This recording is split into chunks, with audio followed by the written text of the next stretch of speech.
Bienvenidos y bienvenidas a un nuevo episodio del podcast de la Unidad de Egresados y Egresadas de la Universidad Magallanes. Mi nombre es Cristóbal Antiquera Wood, soy el jefe de la Unidad de Egresados y actualmente me acompaña Sandra Navarro. Ella es directora ejecutiva de Patagonia Compassion y también es titulada de la Universidad Magallanes. Hola Sandra, ¿cómo estás? Hola Cristóbal, ¿cómo estás? Yo muy bien y muy contenta de esta oportunidad que se me da. Creo que hace rato que estoy tocando muchas puertas porque me interesa hacer una difusión del trabajo que estamos haciendo, así que agradezco profundamente esta oportunidad y este espacio que se me da. Perfecto, sí, encantados de tenerte. Me parece que el trabajo que estás desarrollando es muy interesante y ya vamos a llegar a eso. Pero primero me gustaría partir preguntando cómo fue la experiencia de estudiar en la Universidad de Magallanes para ti. Bueno, la verdad es que recordar la experiencia de la Universidad de Magallanes es remontarnos a muchos años. No Ujú. es una experiencia así como tan latente hoy día. Estoy Claro. hablando que yo egresé de la Universidad de Magallanes el año 1988, así que imagínate, un buen rato ya. Mira, desde el punto de vista preparación académica, yo encuentro que en esos años llegar a la Universidad de Magallanes era un privilegio, de verdad. Era una universidad muy reconocida, sobre todo en las partes de ingeniería, la carrera de auditoría, que es la que yo estudié, estaba como emergiendo. Entonces, la verdad es que para nosotros los estudiantes era como un privilegio poder acceder a ella. Reconozco que mi experiencia en los 4 años de universidad, que fue lo que duraba mi carrera, y que gracias a Dios nunca reprobé nada, entonces eso me permitió salir muy rápido. Fue una Ujú. muy buena experiencia. Había un sentido familiar muy importante. Éramos una comunidad pequeña igual, entonces había una conexión con los docentes muy cercana. No, no, no exenta de dificultades propias de lo que es estar en una institución académica, o sea, tampoco puedo decir que todo perfecto. Pero mira, cuando he vuelto a la Universidad de Magallanes, una de las cosas que rememoro con mayor gratitud es haber sido parte de esa época de la universidad donde había un costo de esfuerzo alto que pagar. Desde luchar por la fotocopia, desde conseguirte un libro en biblioteca, que no había muchos del mismo tipo, de salir, porque mi carrera es vespertina, por lo tanto salir a las 11 de la noche desde el campus hacia Avenida España, tomar el colectivo y cruzar lo que hoy día está totalmente despejado para los alumnos. Nosotros cruzábamos en unos pastizales, ¿ya? Que nos tapaba, bueno, yo soy súper chica, así que no era tan difícil, pero nos tapaba el pasto, porque eran verdaderos pastizales, y salir a las 11 de la noche. Además, era una carrera también orientada que se daba en ese horario precisamente para poder que gente que fuera trabajadora pudiera acceder a ella. Por lo tanto, también veíamos, y para nosotros era un ejemplo ver nuestros compañeros, jefes de familia, que había un esfuerzo que del trabajo pasaron. Entonces, en ese aspecto humano, que es como un poco también lo que a mí me apasiona, creo que fue súper enriquecedor, me dio muchas herramientas de empatía y de habilidades blandas para la vida. Yo ese tiempo lo rememoro, pero a pesar de que quizás lo que te voy a contar después, en la parte profesional no se condice tanto, pero en la parte humana generé lazos muy lindos. Bueno, yo fui compañera de curso de entrada y de salida porque entramos y salimos juntos con el actual rector, con José Maripani.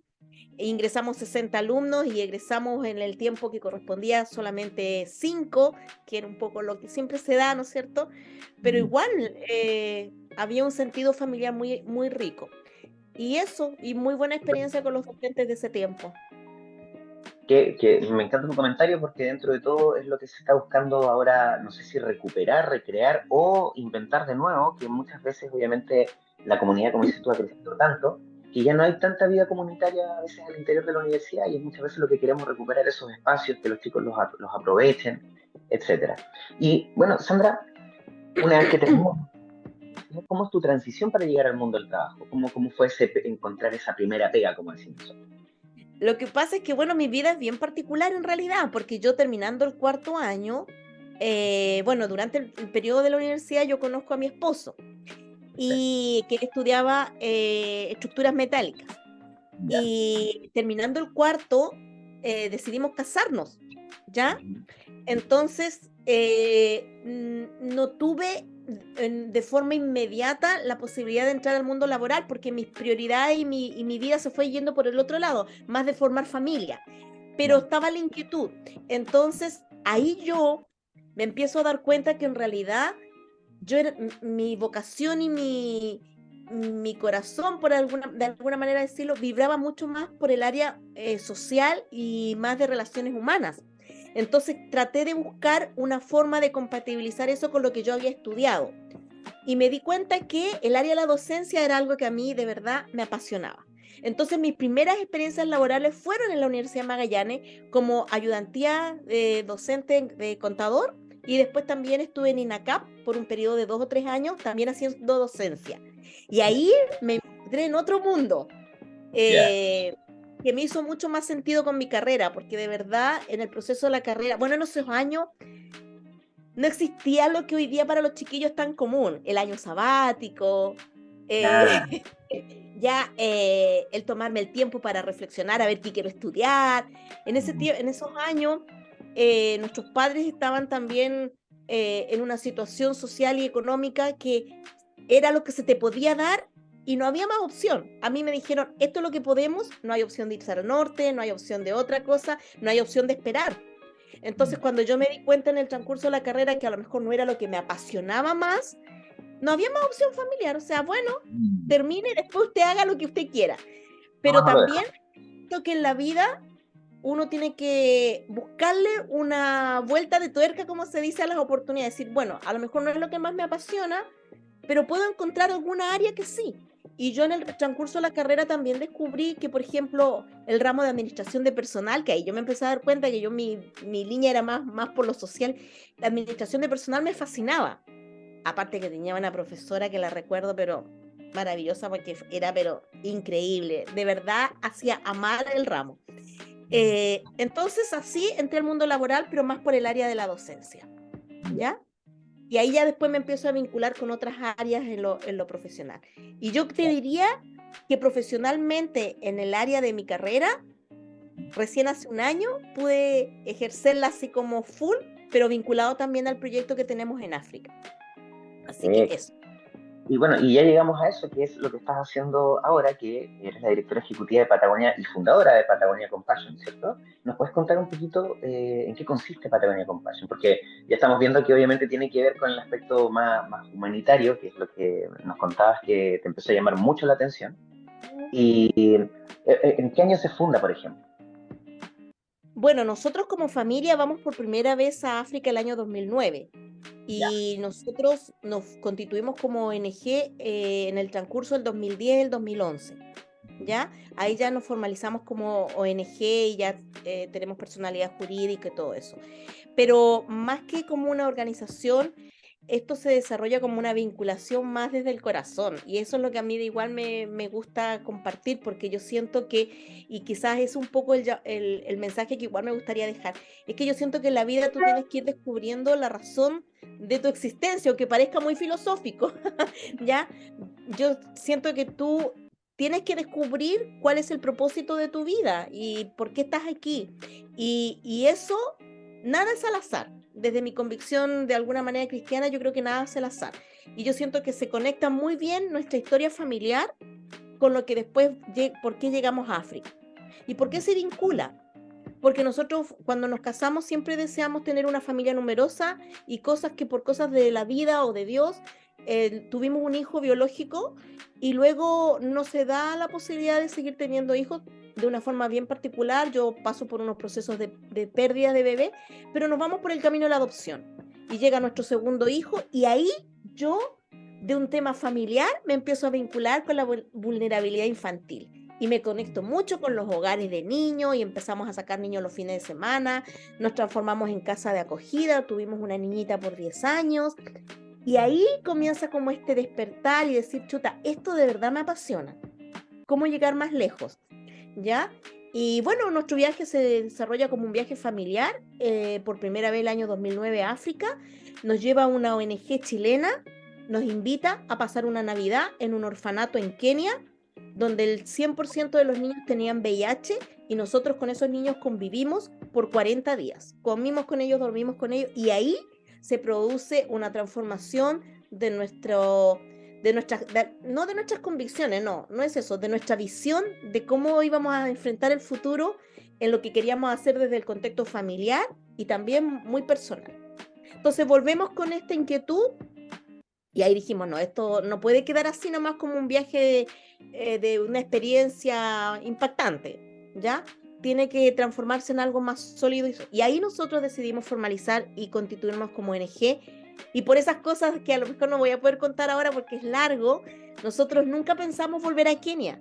Nosotros queríamos volver a Guinea Ecuatorial, que era un país que Ya, nos llamaba mucho la atención, además porque se habla español. ya.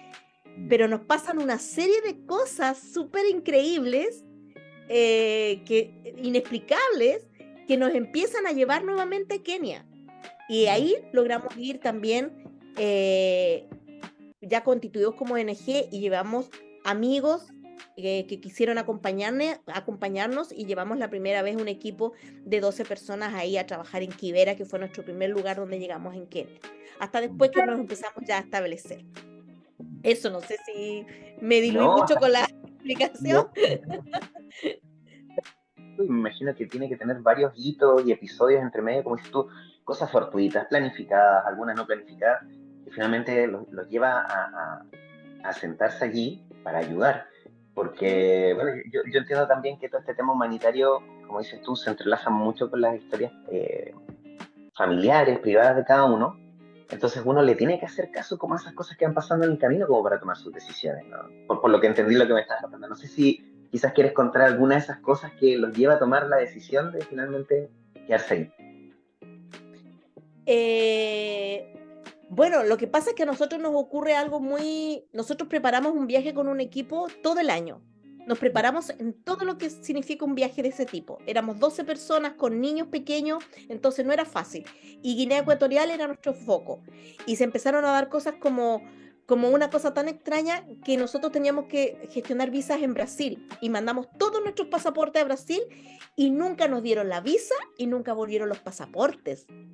Entonces empezamos a vivir una situación de estrés súper fuerte, inclusive llegamos a pensar en cancelar el viaje. Pero esas cosas que nosotros de verdad creemos que son de Dios, llega un correo electrónico un día de una persona en Kenia y nos dice, he escuchado de ustedes, sé que son una ONG chilena, yo soy de El Salvador, pero vivo en Kenia. ¿Les gustaría venir a Kenia a ayudar aquí al trabajo que estoy haciendo? Y estábamos justo en el momento de no saber qué hacer ni dónde ir. claro. Dije, bueno, si está fuera la puerta que se está abriendo, y empezamos a enfocar nuestros esfuerzos para allá y la cosa se dio súper fluida. Bueno, un poco de estrés en que nuestros pasaportes nunca volvieron. Entonces mi marido tuvo que viajar de Punta Arenas a Santiago, Santiago, Brasil, a buscar los pasaportes y regresó 2 horas antes que saliera el vuelo hacia Kenia. No, se fue muy tremendo.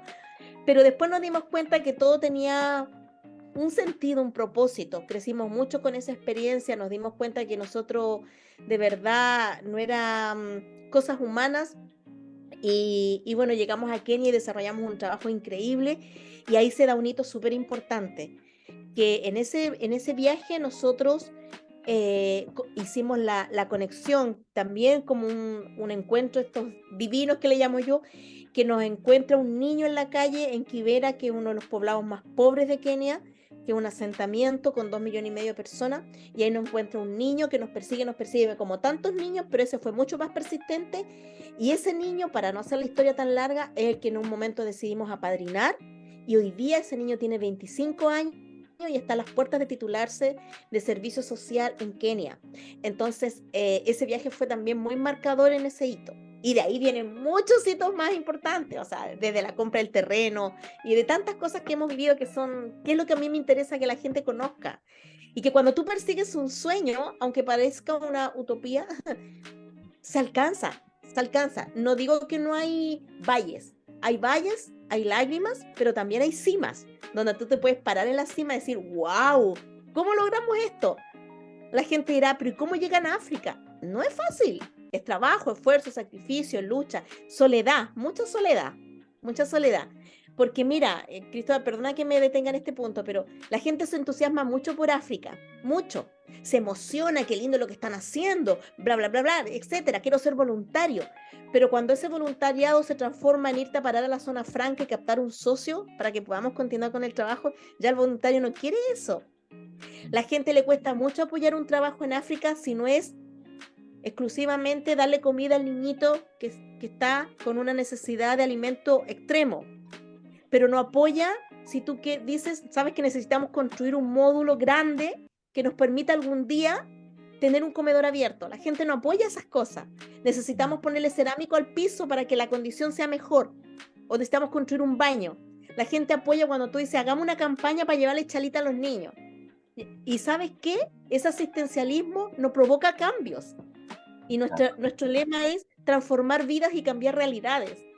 Y el asistencialismo cambia realidades, pero la única forma de transformar vidas es instalarte allá, acompañarles y también no cambiar su cultura, pero ciertas formas de pensamiento que ellos tienen, ayudarlos y acompañarles y decirles, ustedes también pueden, ¿ya? Y ese proceso es más largo. Y para eso necesitamos un terreno, como fue el que le compramos, un módulo, condiciones más dignas para ellos.